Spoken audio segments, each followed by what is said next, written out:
एक मित्र ने पूछा है कि क्या मेडिटेशन करना एक प्राकृतिक अवस्था है, फिर जो लोग नहीं कर पाते वे क्यों नहीं कर पाते। महत्वपूर्ण सवाल है। हमारे भीतर होश की क्षमता, अवेयरनेस, कॉन्शसनेस मौजूद है। यह बिल्कुल प्राकृतिक है, जन्मजात इसको हम लेकर आए हैं। माँ के गर्भ में बच्चा ध्यानस्थ ही होता है, समाधि की दशा में होता है। अब तो इसको जांचने के वैज्ञानिक उपकरण भी बन गए हैं। आपने नाम सुना होगा EEG, इलेक्ट्रोएन्सेफेलोग्राम, जिसमें मस्तिष्क की गतिविधियों की विद्युत तरंगों की जांच की जा सकती है और उसमें अलग अलग प्रकार की वेव्स, तरंगें मिलती हैं।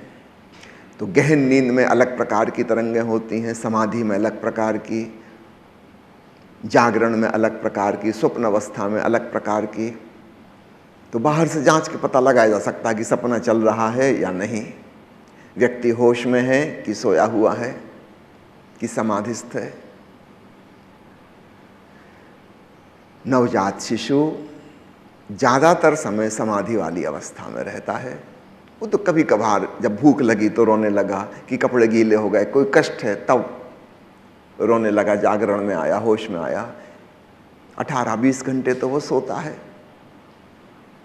गहन समाधि की अवस्था में। यह बिल्कुल प्राकृतिक अवस्था है। लेकिन धीरे धीरे चूंकि बच्चे की सारी इंद्रियां बाहर खुलती हैं, दिखाई बाहर पड़ता है, सुनाई बाहर पड़ता है, स्पर्श बाहर का होता है, फिर भूख और प्यास है, भोजन बाहर है, माँ बाहर है, पानी बाहर है, फिर और बड़ा होता है, खेल खिलौने बाहर हैं, कपड़े बाहर हैं, जूते चप्पल बाहर हैं, दोस्त बाहर हैं, फिर स्कूल जाने लगा, पढ़ाई लिखाई, और धीरे धीरे व्यस्त होता चला गया। हमारी सारी इंद्रियां बहिर्मुखी हैं, तो केवल बाहर का ज्ञान घटित होता है।